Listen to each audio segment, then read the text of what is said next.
What's up, everybody? It's Polish Pete. I'm back in Minnesota. I made it back safely from Knoxville, Tennessee from the Bassmaster Classic, and I'm in the studio here in Golden Valley, Minnesota, and this is This Week at Omnia. We're going to be going over some fishing reports, hot baits, hot bites, and some of the tackle that's selling great around the country right now.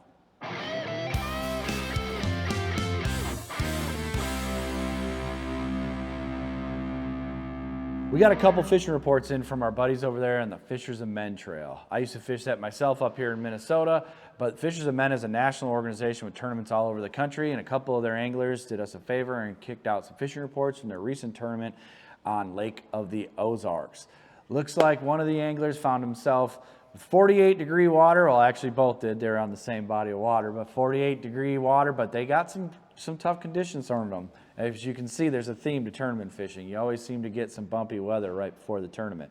2 to 3 inches of rain, which is quite a bit when you look at those reservoirs like that. It'll raise that water level dramatically. The water level came up 6 inches.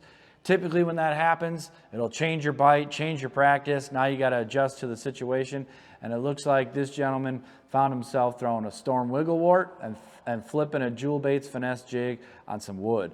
The wigglewort's a staple down there at Lake of the Ozarks. We see that getting thrown a lot. He backed it up with a 6 cents Curve 55. So those medium diving crankbaits were a real key for him to find those fish that were adjusting to that rising water levels. And a lot of times your water level comes up, you'll find that hard cover be a key place to hit with a jig.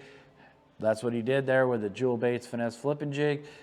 Black blue because that water was dirty. So when the water dirties up with you on night, when the water dirties up like that on you, you want to go to that black blue color. It's a great color for stained water conditions.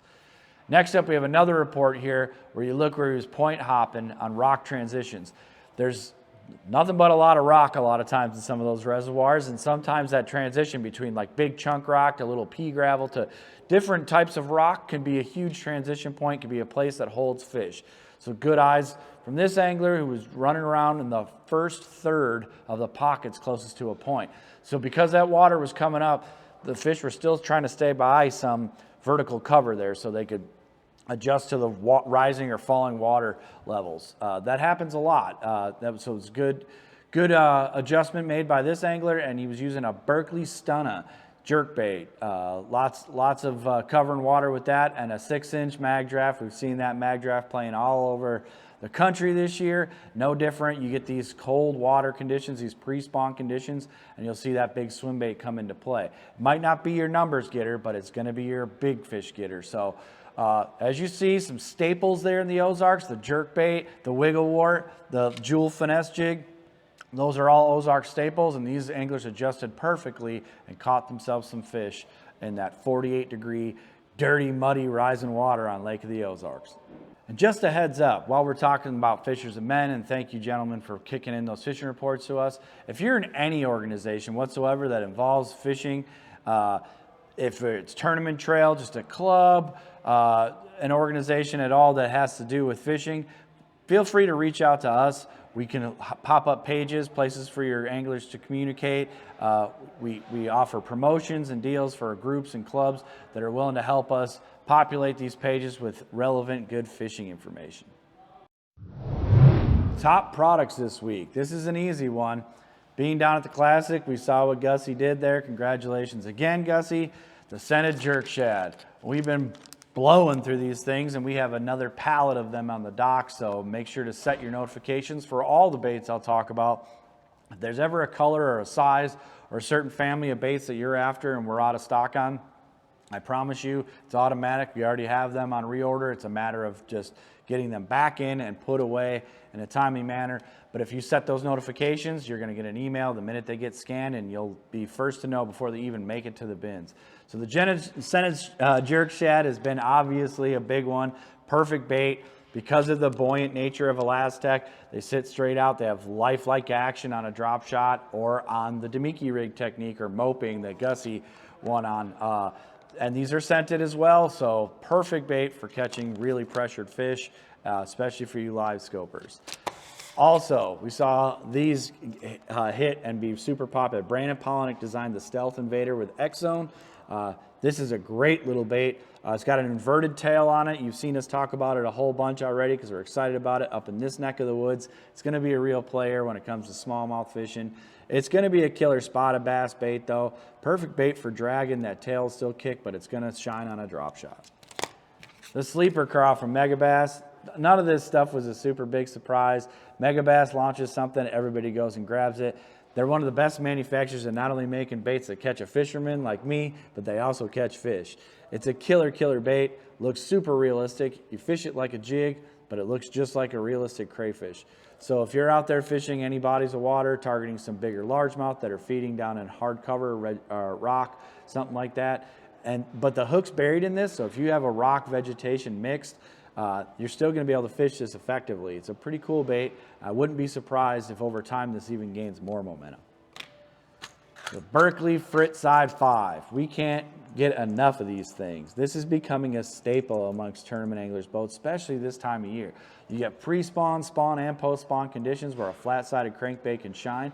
But what's surprising about the Fritside is it seems to be a year-round bait. Typically, flat-sided baits just shine in cold water, but this one seems to be making a dent all throughout the year, but especially this time of year. And now they have them in rattling versions.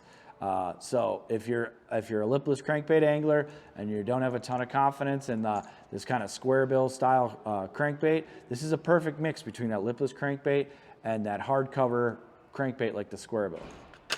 Lastly, friends at Dirty Jigs kicked out the Tactical Bassin Underspin. This thing's going to be a big seller. You know it is. Everything from Dirty Jigs seems to sell really well. They partnered with the Tactical Bassin guys to design this underspin. Perfect bait for a lot of the techniques that are starting to shine now with the advent of forward-facing sonar. The more of us that buy those, the more of us are looking to use baits like that. These underspins are a perfect way to target suspended fish in the water column, fish that are holding tight to the bottom, even some of those shallower fish, but these things really shine in that mid to deep depth targeting of fish, whether you're running a fluke style bait or a little boot tail on them. Doesn't matter. The underspins are easy to keep in a desired depth range while using your forward-facing sonar. I'd be remiss if I didn't bring up our friends from Beatdown Outdoors. Blake and his team have made some of the coolest mounts I've ever seen in my life. To be honest with you, they completely caught me off guard. Mounts are mounts to a lot of people, but to tournament anglers or avid anglers, your mounts for your electronics, especially with how much we're spending on them these days, can be one of the most vital tools to having success with your electronics and protecting them. Think about the investment you have into them and getting the most out of your money with them. And Beatdown Outdoors, to me, has some of the best built and most creative mounts I've ever seen. I actually met these guys on the banks of the Mississippi River after the Bassmaster Elite Series in La Crosse, Wisconsin, and I saw their console mount. It's actually what grabbed me first, was their console mount. And that's going to be a big player for us down the road, but right now what's been taking off and what we've seen the most popularity in is their ultimate shorty mount and their ultimate mounts, where you can double stack units and raise them up and down on your deck. And these things are built like tanks. But they also have poles for your forward-facing sonars that break away if you hit vegetation or hit any thick vegetation, I should say, or any hard cover. The mount arm will actually break away without damaging any of your equipment. But it allows you to spot lock and still be able to turn that forward-facing sonar deucer around. They have a ton of popular products already. We were super surprised about this. We got our initial load in for them, and you guys grabbed them all up, bought them up, and we just got a big load in back from those guys. There's some cool content we got with them. Jacob, our buyer here, Jacob Rose here at Omnia Fishing, he's already mounted one on his boat. He's lucky enough to have access to his boat all winter. Mine's put away, so I'm going to have to wait. Joe Panessa, Nick Mraz, who are both in the process of putting new electronics on their boats, also grabbed some Beatdown mounts already.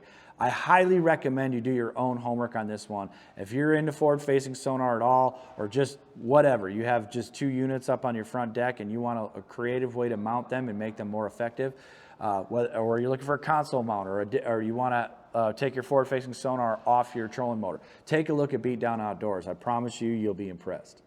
That's it for this week. Make sure to tune in next week for This Week at Omnia, and we're going to go over more baits, more fishing reports to see if we can stay on top of the trends in the fishing industry as these water temps warm up, hopefully, all around the country. We'll see if the bait buying trends change, what the fishing reports say, and stay on top of the best bites in the country.